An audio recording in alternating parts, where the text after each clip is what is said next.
कन्हैया ले चल पल्ली पार, कन्हैया ले चल पल्ली पार, कन्हैया ले चल पल्ली पार, कन्हैया ले चल पल्ली पार। जहाँ विराजे राधा रानी, जहाँ विराजे राधा रानी, जहाँ विराजे राधा रानी, जहाँ विराजे राधा रानी, अलबेली सरकार संवरिया ले चल पल्ली पार, संवरिया ले चल पल्ली पार, कन्हैया ले चलो पल्ली पार। कन्हैया ले चल पल्ली पार। सभी गाइए।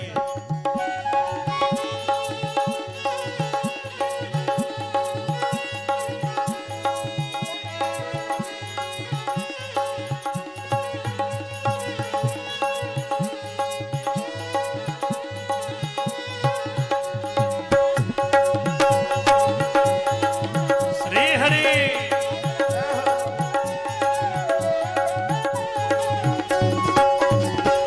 गुण अब गुण सब तेरे अर्पण, गुण अब गुण सब तेरे अर्पण, पाप पुण्य सब तेरे अर्पण, पाप पुण्य सब तेरे अर्पण, बुद्धि सहित मन तेरे अर्पण, बुद्धि सहित मन तेरे अर्पण,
दोनों हाथ उठा के ताली की सेवा करते हुए श्री हरि।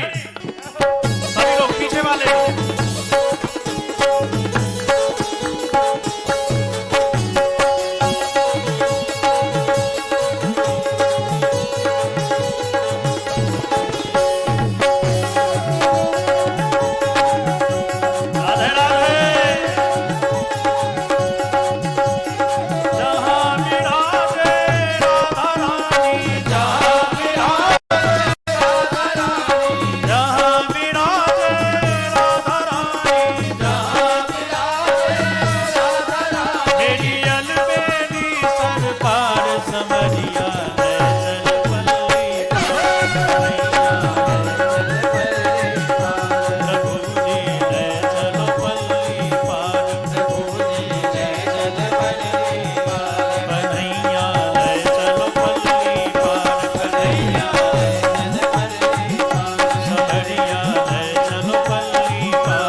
से उस पार लगाने वाले केवल सामरिया हैं। भाव सागर से पार यदि कोई लगाएगा तो वो कृष्ण कन्हैया है, दूसरा और कोई नहीं है भैया।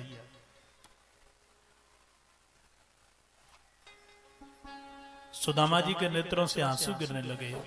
भगवान बोले बस बस ब्राह्मण देवता, अब मैं तुझे पल्ली पार उतारूंगा। सुदामा जी बोले यहां से द्वारका कितनी दूर है? मल्ला विषधारी भगवान बोले हजारों किलोमीटर दूर, पर तेरे जैसा ब्राह्मण पहुंच पाएगा कि नहीं पता नहीं। सुदामा जी पल्ली पार जाके एक वृक्ष के नीचे सो गए। भगवान श्री द्वारकाधीश बोले योग माया, हाँ सरकार आदेश करो। बोले इतनी दूर मेरा भक्त आया है, अब मुझे जाना पड़ेगा, तुम उनको उठा करके लाओ। ये मेरी प्रतिज्ञा है, तू जो आवे एक पग तो मैं आऊं 60, और तू कर रो यदि काट 100 मैं लो हो की लाठ। एक पैर बढ़ोगे भगवान 60 पैर चले आएंगे। इसलिए सुदामा जी सो गए, जागे तो वाह इतनी सुंदर नगरी। एक सज्जन से बोले भैया ये नगरी का नाम क्या है? बोले इसका नाम है सुदामापुरी, इसका नाम है द्वारकापुरी। अच्छा द्वारका, उसमें जो कृष्ण रहता है वही द्वारका है ना? पथिक बोला पंडित जी ऐसे नहीं बोलते उनका नाम। तब श्री श्री 1008 यदुवंश शिरोमणि द्वारकाधीश कृष्ण चंद्रजू महाराज कह के बोले उनते। अच्छा भैया ऐसो नाम है, ठीक है भैया। पर एक बात बता, इस समय वो कहां मिलेंगे? बोले जितने भवन तीसरे सब उन्हीं के। सुदामा जी बोले मैं परेशान हूं, मैं तो यह निवेदन कर रहा हूं कि इस समय वर्तमान में उनसे मैं मिलना चाहता हूं, वो कहां मिलेंगे? पथिक ने कहा ब्राह्मण देवता इस समय प्राय रुक्मणी जी के महल में वो रहते हैं, उसी जगह आप पहुंच जाओ। सुदामा जी चल पड़े। क्योंकि बड़े घरों की कुछ परंपराएं होती हैं, राजमहल था इसलिए दरवाजे पर पहरेदार थे, उन्होंने रोक दिया सुदामा जी को। पंडित जी कहां जा रहे हो? बोले द्वारकाधीश से मिलने के लिए। क्या परिचय है तुम्हारा? बोले पहला परिचय यह है कि मैं श्री कृष्ण का मित्र हूं, साथ में पढ़े दोनों। पहरेदार बोले पंडित जी शकल तो देख लेते। अरे दोनों एक स्कूल में पढ़े, एक मित्र बन गया राष्ट्रपति प्रधानमंत्री, दूसरा बन गया चपरासी, तो दोनों मित्र कहलाएंगे क्या? एक विद्यालय में पढ़ने वाले मित्र नहीं हो सकते। सुदामा जी बोले वो गुरु है, मैं चेला हूं। पहरेदार बोले कृष्णम वंदे जगत गुरु, वो तो पूरे विश्व के चराचर प्राणियों के गुरु हैं, इसमें कौन सी बड़ी बात है? सज्जनों एक भाव का पक्ष भी संतों ने रखा है। सुदामा जी ने कहा हम दोनों साड़ू भाई हैं। वो कैसे? बोले संपत्ति विपत्ति सहोदरा उपजिए कही अंग, संपत्ति ब्याही कृष्ण को विपत्ति हमारे संग। डोडीवान संपत्ति विपत्ति दो सगी बहन हैं। संपत्ति कृष्ण को ब्याही है, विपत्ति ने मेरे गले में माला डाली है। उनको लक्ष्मी और दरिद्रता भी कहते हैं। इसलिए मैं और द्वारकाधीश सगे साड़ू भैया, इस नाते ही हमको मिलने दो।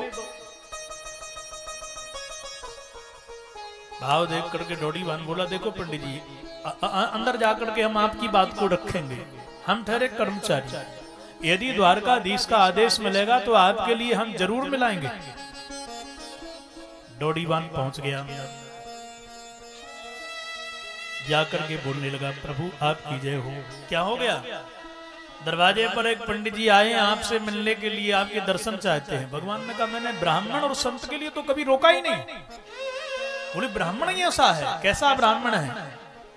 डोडीवान बोल पड़ा, शीस पगान झगातन पे प्रभु जाने को आही बस के ही ग्राम।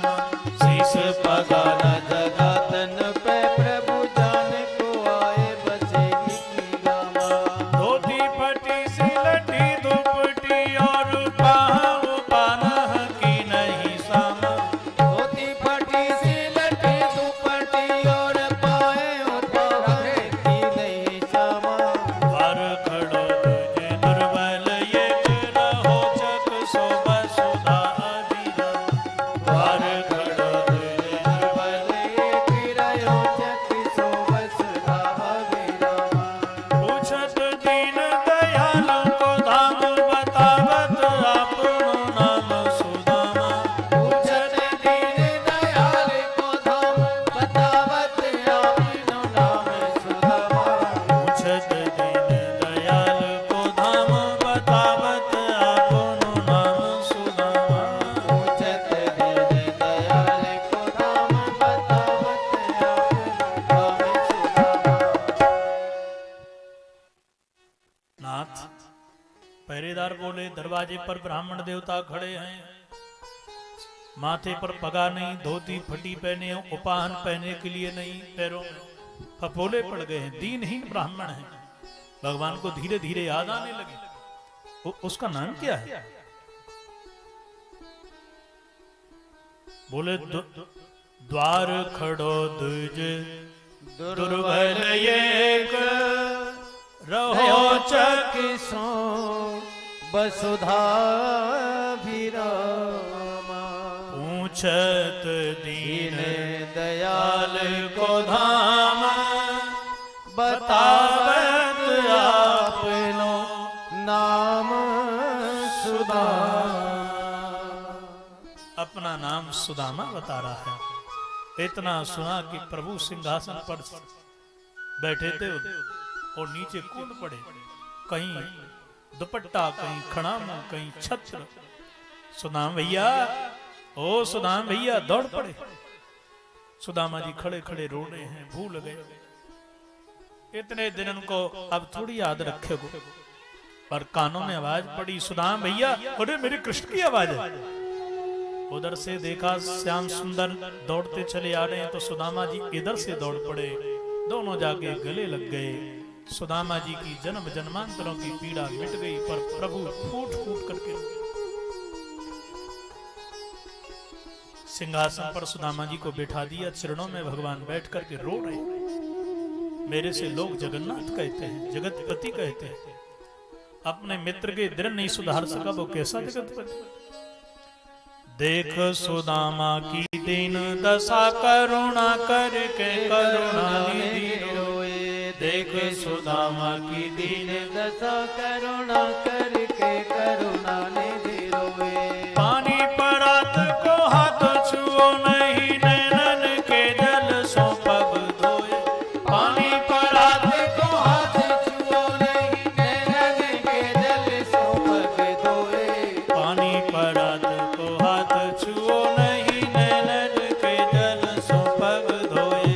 पानी परात को हाथ छुओ नहीं, नैनन के जल सो पग धोए। नेत्रों के गरम गरम जो प्रभाव को नवक मिश्रित हैं, चरणों को धुल दिया। भगवान ने विचार किया, ठंडे जल से चरण धोऊंगा तो पीड़ा होगी मित्र के लिए। फपोले पड़ गए हैं, आंसू गरम भी है, नमक भी मिला हुआ है, इसलिए गरम गरम आंसुओं के द्वारा प्रभु श्री द्वारकाधीश ने सुदामा जी के चरणों को धो दिया। सुदामा जी बोले बस कृष्ण, मैं भूखा रह गया, प्यासा रहा, लोगों ने अपमान किया, मैं कभी दुखी नहीं हुआ। मैंने कृष्ण तेरी कृपा मान करके सबको सहन किया, पर तुझे रोता हुआ देखूंगा तो टूट जाऊंगा। रोता तो जीव है, भगवान नहीं। ओ लाला बहुत दिनों से चला हूं, भूख लग रही है, भगवान ने बढ़िया स्नान करवायो तो बढ़िया वस्त्र पहनवाए, भोजन करवाया। विश्राम के उपरांत में श्री कृष्ण प्रभु नीचे बैठे हैं सिंहासन पर, सुदामा जी बैठ गए। सब पटरानियों को आशीर्वाद दिलवाया। बोलो राधे राधे, जोर से बोलो श्री राधे। श्री राधे। सुदामा जी ने सबके लिए आशीर्वाद दिया। और देखा देख लाला एक नहीं है। हाँ दादा, ये सब तेरी पत्नियां हैं? बोले हाँ है तो मेरी पत्नी, इतने विवाह करने की तुझे क्या जरूरत पड़ गई? भगवान बोले वो तो ठीक है, पर तेरा विवाह हुआ कि नहीं ये बता।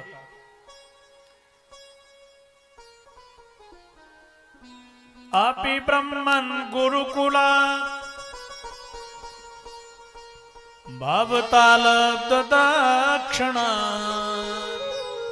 समावृत्तेन धर्मज्ञ भार्योढ़ा सदृशी नवा।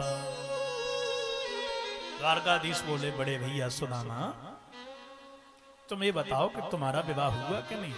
बाद इनके बिछड़े गुरुकुल से आज मिले हैं, हम तो ग्रस्त बन गए, पर तुम बने या नहीं? सुदामा जी बोले मैं भी बन गयो।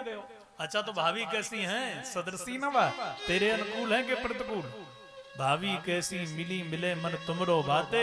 श्री प्रभुदत्त ब्रह्मचारी जी इसी की व्याख्या कर रहे हैं। भाभी कैसी मिली मिले मन तुमरो बाते, लड़त भिड़त तो ना ही कान तो करे न ताते। कितने बालक भय सवन के नाम बताओ, और सब घर को वृत्तांत बताओ मति सकुचा। पूरा कारण कहो। सुदामा जी ने कहा कि उसका नाम ही सुशीला है, जैसा नाम वैसा काम। अच्छा बड़ भैया बादन की याद है ना, जब अपन गुरुकुल से गए थे जंगल में लकड़ी लेने के लिए, सुदामा जी ने कहा चना वाली बात मत कहना। अरे सवेरा हो गया, गुरुजी अपन को लेने के लिए गए, कितने दयालु गुरुजी थे। सुदामा जी बोले बढ़िया किया जो तू कथा संक्षिप्त में कह गया। इसलिए यहाँ चनाओं की चर्चा भागवत में नहीं है, केवल मुस्कुरा करके सारा कर दिया। श्याम कहो मुस्काय सुदामा सो, चोरी की बान में होजू प्रवीण। आगे चना गुरु मातु दे ते लए तुम चाव हमें नहीं दीने। याद है ना पुरानी बात? अच्छा ये बताओ, जब तुम चले तो भाभी ने मोगू कछु दियो ना? अब सुदामा जी को डर लगा कि कुछ न कुछ तो करेगा। बोले चले तब कह के कैसे? अरे लाला भाई ने तो मोगू तेरे पास में भेजो है, तो भाभी ने मोगू कछु दियो ना? अब सुदामा जी फंस गए। बोले कुछ करेगा। भगवान कह रहे हैं जो लाए हो वो मुझे दे दो। किसी ने दिया है, किसी का है, तुम विचपति आओ, क्यों बीच में टांग अड़ा रहे हो? मना करना चाहते थे, लेकिन प्रभु ने एक झटका मारा, पटका फट गया, चावल गिर गए, और प्रेम से ठाकुर जी खा रहे हैं। सुखदेव जी वही कह रहे हैं, एति मुष्टिम सकृत जग्ध्वा में का 2 मुट्ठी खा करके तीसरी पे पकड़ लिया, और दूसरी मुट्ठी को पकड़ लिया रुक्मणी जी ने। सरकार आपने 1 मुट्ठी चावल खा करके एक लोक का राजा बना दिया, इसको 2 मुट्ठी खा लोगे तुम्हारा पिता बन जाएगा। ये वही समाज का है जिसने तुम्हारी छाती में लात मारी, ये ब्राह्मण तुमको भी निकाल देगा देश से। भगवान बोले ऐसा कहो ना, ये वही ब्राह्मण है जिसकी चिट्ठी तुम्हारी हमारे हाथ में थमाई, जिसने चिट्ठी ना आती समय पर तो तुम शिषपाल के यहाँ बैठी दिखाती है। अभी ये द्वारका की महारानी ना बन पाती पटरानी। रुक्मणी जी कहती हैं प्रभु ये माखन मिश्री नहीं है, चावल है, कच्चे खाओगे पेट में दर्द होगा, ज्यादा मत खाओ। अथवा ये संत सुदामा का प्रसाद है, अकेले नहीं, इसको भंडार में मिलवाइए, भात बनवाइए, सबको खिलाइए। रात्रि की बेला सज्जनों बैठे हैं सुदामा जी महाराज। आहा संतों का भाव है। सुदामा जी ने कहा कन्हैया एक बात कहूं? हम बोल रहे दादा तेरी भाभी ने एक पत्र दियो है, काल खोए जाम मोगू पतो ना देखियो। आहा सुशीला जी ने कितनी सुंदर बात लिखी है। जो आ रहे हैं वो कहेंगे नहीं, पर माधव मैं लिख रही हूं, तुम्हारी इतनी बड़ी कृपा हमारे घर में, एक मास दुई पक्ष में दुई एकादशी हो, हमने तो गोपाल जी नित एकादशी हो। इतनी बड़ी कृपा है कि एक महीने में 2 एकादशी आती हैं, सब व्रत करते हैं, पर हमारे यहाँ तो एकादशी व्रत रोज ही ना होता है। मतलब इतनी व्यवस्था नहीं है कि 2 समय का भोजन कोई कर सके। एक बार लाते हैं, बन जाता है, भोग लगा करके खा लेते हैं। क्या हमारे घर में कभी 2 बार भोजन बनेगा? ये दिन हमारे आएंगे? कृपा के नाथ, करुणा के सागर ने कृपा की कलम से सुदामा जी के भाग को पलट दिया और लिख दिया। क्या लिखा? सुशीला जी के पत्र को पलट दिया। होनी थी सो हो गई, अब ऐसी ना हो, भाभी तेरे भवन में नित ही द्वादशी हो। हे सुशीला भाभी, कर्म गति थी जो होनार थी हो गई, पर मैं आशीर्वाद देता हूं, तेरे महलों में नित्य प्रति द्वादशी का पारायण होगा, 56 भोग बनेंगे। रातों रात पूरी रूपरेखा बदल गई। रात्रि में श्री द्वारकाधीश ने सुदामा जी को सज्जनों हाथी के दांत के द्वारा बने हुए पलंग पर दूध के फैन के समान कोमल गद्दे पर लिटा दिया और श्री कृष्ण चरण दबा रहे हैं। अब विचार करिए, एक गरीब हो सकते हैं क्या? बोलो, एक पैर जिसका राष्ट्रपति दबाए, एक प्रधानमंत्री दबाए, वो कैसा गरीब? सवेरा हो गया। गर्गाचार्य जी ने लिखा है कि एक दिन ही केवल रुके सुदामा जी, दूसरे दिन रुके ही नहीं और बोले, द्वारकाधीश तुम्हारी आज्ञा हो तो मैं चलूं? सुदामा जी से द्वारकाधीश बोले, बहुत बढ़िया, भाभी याद करेगी, 15 दिन आने में लगे, 15 दिन जाने में लगे, तो मेरी तो इच्छा ही है कि तू चल। सुदामा जी ने सोचा कि सुशीला कहती थी नौ बनारसी साड़ी लाना, सिल्क की 9 का हार लाना और हीराओं की जड़ी चूड़ियां लेकर के आना, और ये तो कुछ पूछ नहीं रहा कि काका चाहिए तो कोई बात नहीं, इसके यहाँ पैकिंग होगी, आते जाते रहते हैं साधु ब्राह्मण ना, रथ में बैठा लिया, उड़े, इसमें भी कुछ नहीं, हाथ में होगा। एक जगह तो प्रभु ने जाकर के विदाई करी, सुदामा भैया ऐसे चलो जा तू, और सुदामा जी आगे बढ़े, अच्छा सुदामा भैया अब मैं चलूं? सुदामा जी बोले, वाह, ले लो सुशीला साड़ी और सोने की थाली और चूड़ियां पहन लो, कुछ नहीं दिया। कन्हैया बोले, सुदामा भैया सुनियो। सुदामा जी ने सोचा अब देगा, कुछ भूल गया। सुदामा जी बोले, लाला कछु देवो भूल गया? बोले, देवो ना भूलो, तब बोले लेवो भूल गयो। अरे भैया कैसी मजाक कर लो, मुंह पे कारक हो देवे के ताई। भगवान द्वारकाधीश बोले, सुदामा भैया मैंने तो जब पीछे से देखो तो मेरे वस्त्र पहन करके माथे पे पगा बढ़िया, अचकन बढ़िया, जरी को पाजामा, ऐसा सुंदर दुपट्टा, मैंने तो देखो तो जैसे राजा धीराज महाराज दिसते ऐसो दिस रहो।